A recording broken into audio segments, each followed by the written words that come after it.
You're listening to Death of the Reader. We are Flex and Herds. This is your Murder Mystery World Tour, and here we are at the end of Agatha Christie's Murder on the Orient Express. One of, if not the most famous murder mystery of all time, and oh my goodness, he's done it. This is ridiculous. This entire novel is ridiculous. I want to let you know it was like leaping from a cliff last week. That's how it felt to me. It's how it looked to me. I want to give you a little image into my headspace last week, because when I put forward the theory that like everybody in the heckin' train car was in on the murder, it was all a big setup, I had two thoughts. I thought either A, this is going to be amazing and I'm going to get a point for once and it's going to be phenomenal, or I'm just going to go crazy next week on how awful the solution was and how unfair it was, and it's going to be a crazy romper good time. And instead, we've ended up somewhere in the middle where you were right, but not entirely. I was very close.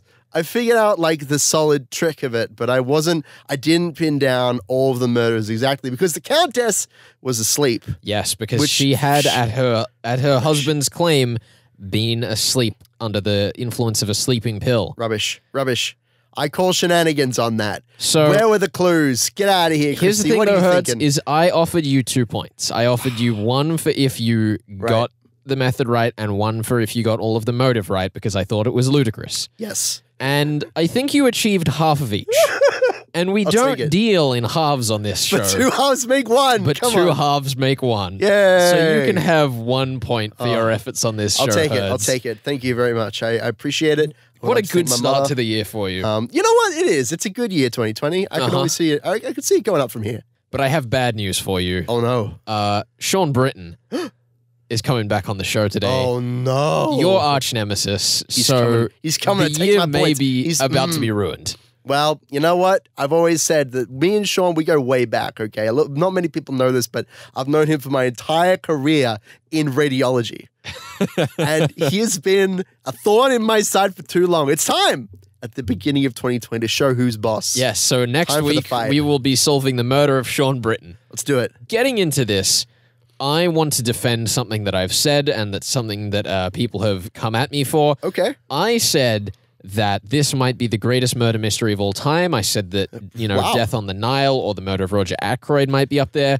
But people came to me and they said, Flex. Uh-oh.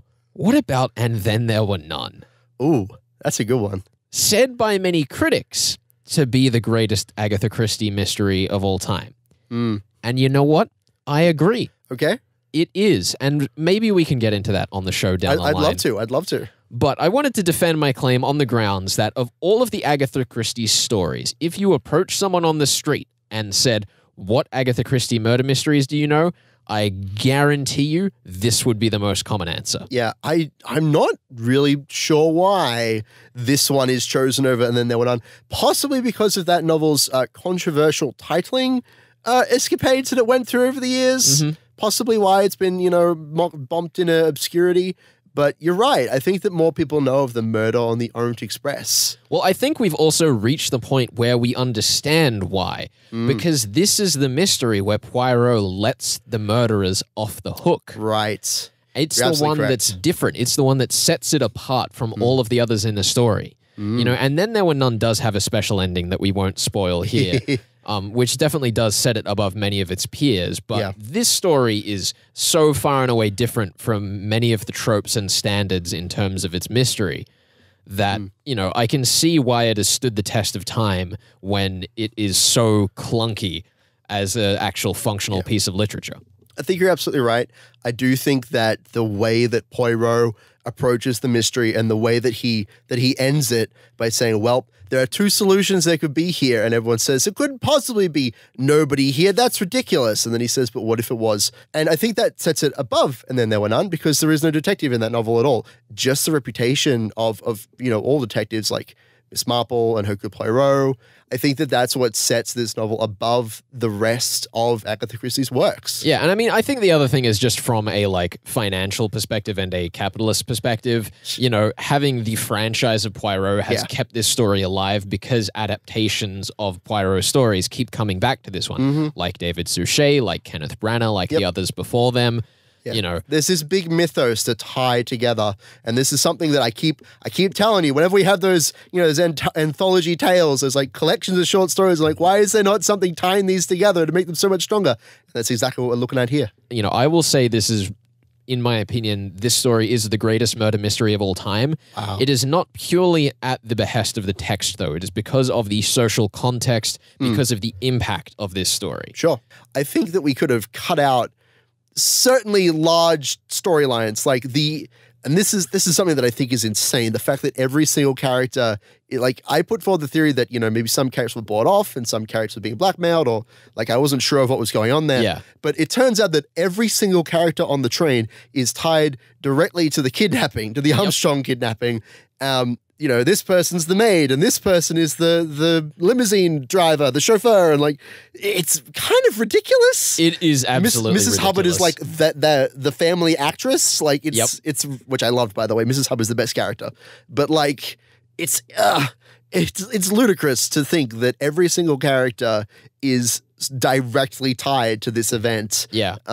And I do want to get into this in a bit more detail in the final part of the show today, where we're talking about how fair the puzzle is.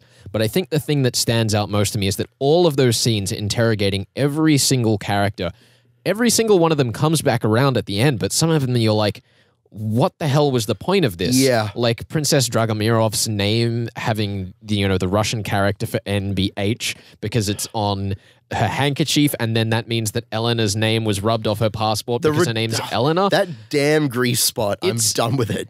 Like, it adds nothing. Like, it's just an extra puzzle. And I don't mind side puzzles in murder mysteries, but this didn't really feel like it deserved to wrap up. I'm sure I'm going to get flack from someone that, like, I didn't even attempt to solve the puzzle of the grease spot in our last episode. But honestly, I looked at it and was like, okay, there's a grease spot on the passport. That probably means that, like, her name has been changed. What does that actually tell me? Why does that really matter? Yeah, and that's the thing, I think, is that as a functional clue, that was a fantastic way to indicate that people are using changed names here. We've already had it with Cassetti, and that kind of points to you to say that other people on the train are as well. Sure. But it didn't need to wrap up in that way that was convoluted. And, you know, there was that great moment where Princess Dragomirov walks in and just goes, Poirot, I believe you have my handkerchief. And it's like, oh! Because that was the moment for me where I was like, oh my God, it could actually just be everyone. Yeah. And, you know, I do still like that moment, but I think that it spent a lot of time on something that was very inconsequential. Yeah. One of my favorite moments in this novel, and it is a Golden Age trope, is when Poirot, he sits for 15 minutes, you know, doing nothing, just thinking. And he has a moment where he says, it could be that. That would explain anything, but that would mean. And it's a very dramatic moment. Yes. And it's obviously just this really hammy, like, Golden Age detective moment where the detective has solved the crime, and now all they have to do is corner the suspect, whoever they're going to accuse. Yes. And I think that moment actually plays out brilliantly. And I also like that by the end of the novel, because that's at the start of part 3, and then he still goes through, like, let's go through this piece of evidence, then that piece of evidence, and at the end, he doesn't corner the murderer with, you know, an explosive car chase or a coincidence or a slip-up, you know, by the murderer. He very, like, carefully and calculatedly, despite being in a very friendly manner, he is still, like, you know, a wolf cornering his prey. He outlines specifically how it is that every single person in the room is associated with the crime, and then he lets them go. Like, it's brilliant. Yes. It's a brilliant, like, watching Poirot go from, but maybe it's everybody to, it is everybody. Yeah. This is exactly how, and just get out of my office, kids. That moment where Dr. Constantine comes in and goes, no, this is not the solution. That's ridiculous. Is fantastic because Poirot immediately follows it up with, well, once you've heard the rest of this, perhaps you'll like it more. You'll like my original solution more. And he just... And that is why this is such a good book. Yeah. Oh, my goodness. Poirot's actions carry this novel in a really fantastic and unique way. Like, I love it so much. My goodness. I think we could genuinely gush about this for hours more, but it's time to go to our guest. Alrighty. You're listening to Death of the Reader. We are Flex and Herds, and we'll be back in just a second. We are Flex and Herds. You're listening to Death of the Reader, and we are currently in the middle of talking about Agatha Christie's Murder on the Orient Express. And Herds, I promised you I promised you he was coming back. My rival has returned to do battle. It seems like a very one-sided rivalry. No, Yes. I know. From what I understand you're so putting far, so yeah. much onto me. This is so one-sided against me. This is ridiculous. So yeah, last year, the second novel we covered was The Floating Admiral by the Detection Club, which featured Agatha Christie, and we brought in Sean Britten to see if he could figure out the solution, in particular, to Agatha Christie's chapter of the book. And Sean did it. He did. We were blown away, we were bewildered, and he got a point for that. Much to my chagrin, he received Yes. one of the much coveted points of this show. And we brought him on now to see if he can do it again in another bout against myself, Herds, and of course, Agatha Christie herself. Yeah, so bringing in the Christie expert, Sean, welcome back. It's a pleasure to have you here. Christie expert. This is, I'm being slightly oversold, but yeah. I suppose we should explain to you that we inadvertently also made you captain of the opposition team here. So any guest that we've had on the show is just Team Britain from now on. I think you have actually, you were awarded a point by Matthew. We had Yes. another guest on the show. So you're sitting at 2 points now, I Mate, believe. Matthew, thank you very much. It's terrific. Shouts So, Matt.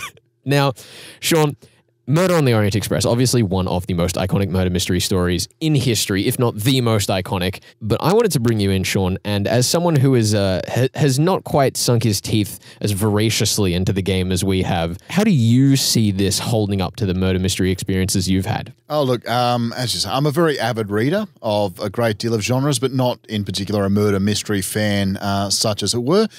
This was terrific. This book was really fantastic. I consumed the whole thing in one setting. In terms of, my interests in the genre, I would almost say this has actually piqued more of an interest in the genre reading The Murder on the Orient Express. It's so famous, the story is so famous, and yet I had no idea what was coming. Yeah, I think one of the interesting things, particularly looking at this story, as we've said, is that, it's not the most detective fiction there is, but it's such a creative way of employing the tropes and subverting the tropes of the genre that it really creates something special that I hadn't seen in murder mysteries before reading it. And one of the things that you pointed out there, Sean, that I really love is that the pinnacle of any genre to me is the piece of that genre that inspires you to check out more of it. For Herds and I, it was a Japanese murder mystery novel that we both read together. It's really interesting to see that this is the book that seems to have, piqued your interest more in this genre. And I'm curious, if there's any other examples of books in other genres that you would point to as like the one that lifted the entire field up for you. Oh, it's an interesting question. The first one that I must say springs to mind is one of my very favourite books of all time, Neil Stephenson's Snow Crash. I've got a real love for the cyberpunk genre. I'd say Snow Crash was the earliest, or one of the earliest books I sort of read in that genre, and it really did elevate the whole thing to another level. Really, it elevated almost science fiction writing to me in general to a whole other level, because Stevenson expounds on so many different kinds of things within the setting. So he's a terrific writer. I've read a whole heap of his books by now, but yeah, that one would be the one to spring to mind for me. And Herds? Oh, for other genres, I mean, there's only one novel I can pick. It'd be Dune for science fiction, because that's a fantastic novel. A very old one by Frank Herbert there. If you haven't heard of Dune, go read it. It was just a novel that I read at a very young age, and it presented very grand philosophical ideas to me, all in a punchy science fiction package about, drugs and sandworms. And I think that's the thing that's so interesting, though, about the novel that grips you in a genre and won't let you go, is it's always a very personal experience, It's not necessarily the highest quality or even the most objectively, well-written novel in a genre, though obviously Dune is, that will, bring you in. But I find that the novel that inspires you to seek out, others of its kind is usually something that's very, very near and dear to your heart there. Yeah, I mean, we've mentioned said Japanese murder mystery many times on this show. We dare not say its name. It's a curse. It's like the Scottish play, but for radio. We might bring it to the show at some point down the line, but it is 8 books long, so it's a lot to bring. But anyway, the thing I was interested there is, I think probably I'd say The Martian. So we've all picked something that's like science fiction-y, futuristic there. And speaking of science fiction-y and futuristic, Sean, you've just put out another book. When we had you on the show last time, you were speaking about an upcoming work that just came out. This is correct. Segue. Yes, it's the third in the Kill Switch trilogy. For me, this one's called Kill Switch: final season, given it revolves around sort of a futuristic reality TV program / blood sport. It was intended as a trilogy when written, so this was the third and final entry in the trilogy, and it kind of, to me, wraps up the story that's kind of established in the first couple of books. Definitely excited to check that one out. I'm about halfway through the second Kill Switch right now, and it's definitely worth your time. Let's get back into Agatha Christie because, Sean, there are points on the line once again. You have a reputation to uphold here. So, you sent me your notes, and I know what you say here will be truthful. You cannot fib to the microphone here, Sean. At the end of part 2, who, how, and why did you think the crime was committed? Yes, unfortunately, I don't think I'm going to return a victor in this one. I don't think I'm going to be hugely successful. I thought the butler did it. It's a classic. The butler did it, or rather the valet in this book, Masterman. I thought it was him. I didn't have a real solid background. Obviously, it was going to have to do with the Armstrong kidnapping, death of the child. Like that was pretty clear, given the way it was all set up. But yeah, I didn't have a real solid idea of why. My theory basically rested on the fact that he was the only one, as far as I could see, reading through the book, whose alibi relied on somebody who was actually asleep the entire time. The Italian said he was asleep the entire time. And the fact that you had the woman or the man, we don't know, in the red silk kimono running around. There was a clue dropped by the English gentleman who said there was a very strong smell attached to that person in the red kimono. I thought, well, this guy has some clover oil he's been using on his toothache there. Yeah. It's apparently strong smelling in itself. So there was very, very thin on the ground. Given it wasn't the correct theory, you can see why it was so thin on the ground. He did strike me as slightly cold individual. Yeah, absolutely. I genuinely think there that Masterman is probably the character that you would inevitably pick if you did a one sprint read through as you did, Sean, because so much of what allows you to unpack this mystery in, its full depth is when you look at all of the alibis, see how they overlap, see how everyone's backing everyone up. It is supposedly the perfect crime, but it being the perfect crime is how Poirot unravels it. And I really like the way that when you look at how, you have picked Masterman there, you've actually used a very, thorough assessment of the crime as the people trying to carry it out probably wanted you to. They wanted to have like an easy out. You're exactly right. When I was reading this book, there was within the book, I'm sure it's probably in most copies, an image of the train itself, the train carriage, which points out a whole list of characters, just to get the characters straight in my mind, really more so than anything else. I had that sitting on a screen next to me as I was sitting there. And as you say, it was a sort of a one sprint read. I read this one in a couple of hours, had that sitting there next to me. And I'm measuring up, well, this person's alibi fits with this fits with this. Really the only one that didn't match up on that list, as far as I could see, was Masterman. Yeah. Now, Sean, the question is, we are probably going to be covering Death on the Nile, which is coming up later this year, made by Kenneth Branagh, the follow-up to his Murder on the Orient Express adaptation.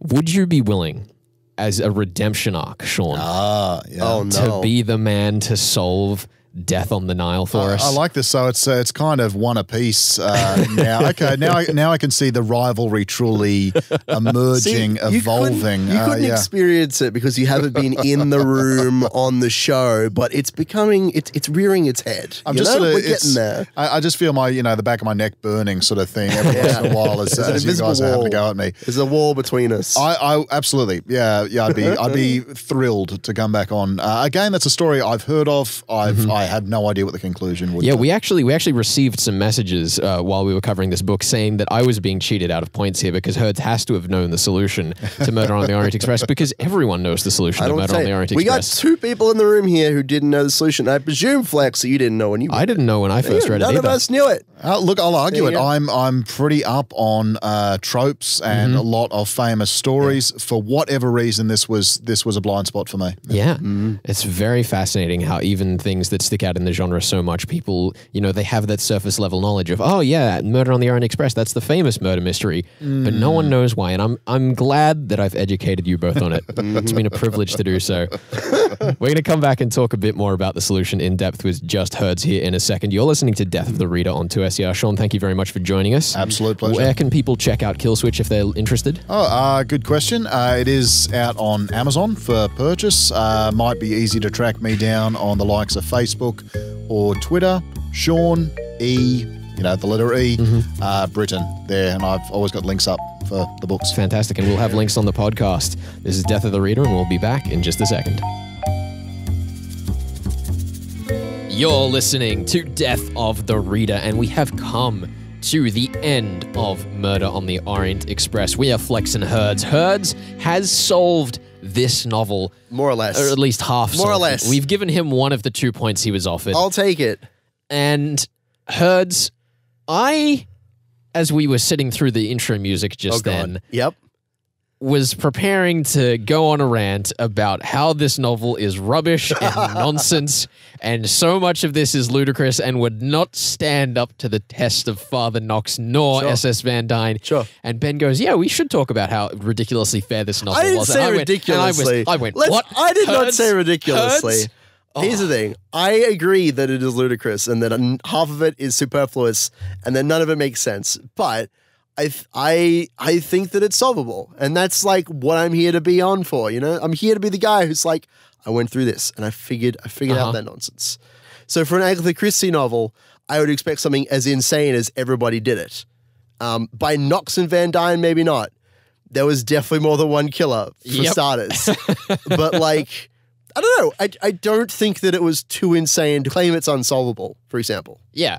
I mean, don't get me wrong. When I say this novel is not fair, I do not mean that is a bad thing. Sure. I think that the ways that this novel is unfair is a brilliant set piece of why the rules don't matter. Because it's just a damn good story, even though the rules are busted through and through. I think the main thing with this novel is particularly Van Dyne's rules, which I find fascinating because when we spoke to the incredible Dr. Mike Grost on the show last year about Van Dyne, he said that Van Dyne wrote a lot of what he did about Christie before he got to experience the best of her work, of which this is an example. Sure. And it's very interesting almost looking at Van Dyne's rules and seeing how they are kind of predictive of this novel to some extent, but predictive in a way that understates Christie's ability.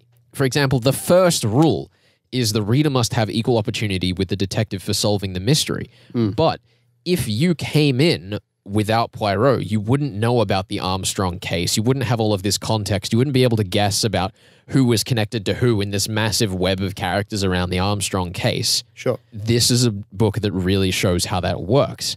No willful tricks or deceptions may be played on the reader other than those played by the criminal, the detective himself. That one's still kind of balanced in there. I think that rule in particular is crucial to the murder because you have to discover the fact that it is a trick being played on the detective in order to solve the murder.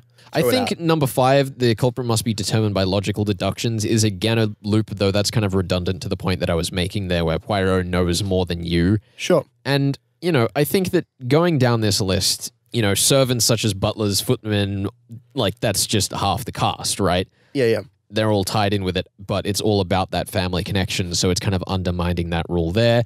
Secret societies, Camorra's mafias, I don't know if it necessarily falls into it. I was going to say, arguably a big conspiracy by a bunch of people all over the world. Exactly. Arguably a mafia in and of themselves.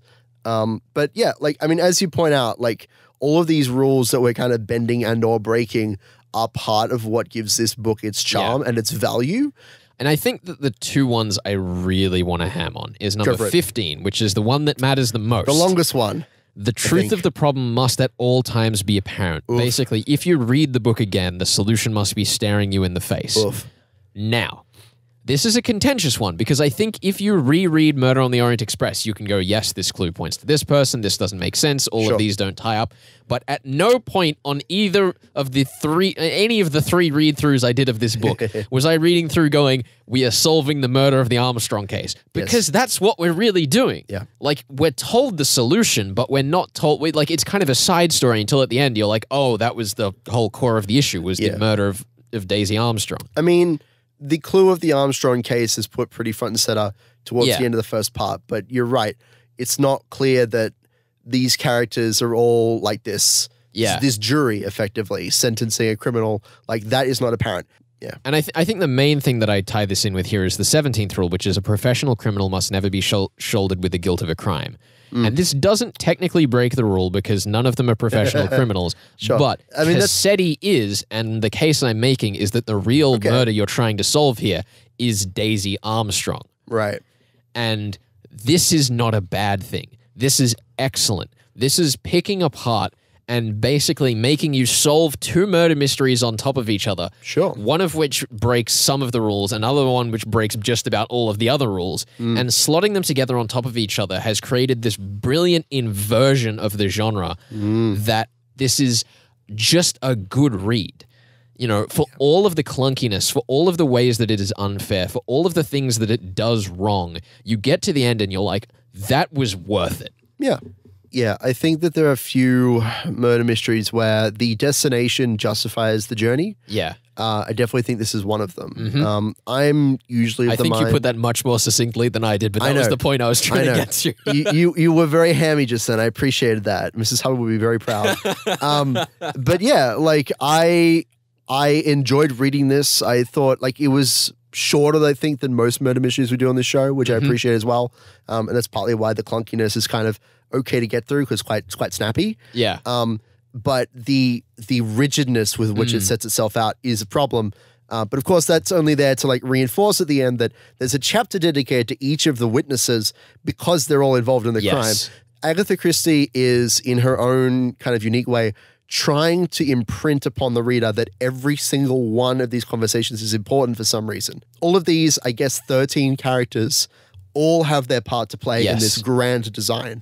And I think the other incredibly elegant thing, which I don't understand, but this book flipped us. You know, normally when we make notes for this show, I am writing all of the clues, all of the evidence, solving this puzzle, even if Herds is the one solving it. And Herds is putting in all the notes about characters. And that's kind of, I think, why our balance on this show works. But without trying, without communicating, this book flipped us. You were solving the puzzle, and I was sinking my teeth into those characters. Yeah, I found that to be very strange, especially when you said, I really find the Count and the Countess and the Princess Dracomira to be like the most interesting characters intrigue-wise. And I was like, did they matter? Like, that doesn't make sense to me. Why would you care about them as characters? I don't understand on an analytical level how the story did that, but I think that it is very indicative of that same genre inversion that I was talking about. I think so. Where the things that the book, you know, reaches out to you with aren't the things that you normally would from another murder mystery, which is why it stood this test of time. Yeah. You know, there are other things you could say, like, for example, some of Agatha Christie's other works really lean on old social precedent, you know, gender roles, societal norms. This book doesn't do that in much the same way. If anything, this is a surprisingly empowering novel for women from Agatha Christie. For sure. And it's just...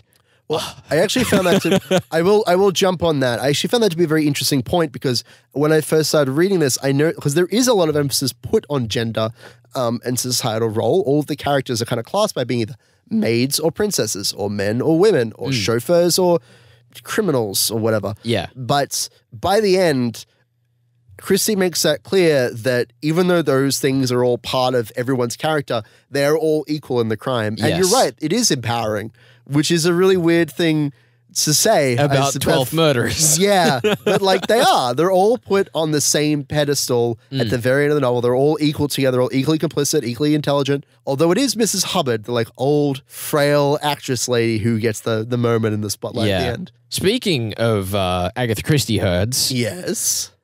You have to tell me what journey on this world tour we're taking from Agatha Christie. Agatha Christie means we can practically go anywhere. Yes, we will be going somewhere near and dear to my hearts. my hearts, all of them, All of them. three of them. We're going to New Zealand, dude. New Zealand. Yes. So the novel we're going to be reading we're for doing next week. Naomi Marsh. Yes, we're doing Naomi Marsh. We're doing her novel Money in the Morgue. Yes. Which is, of course, started by Naomi Marsh during World War II, and that's time to send good stuff. And it was finished by the lovely Stella Duffy.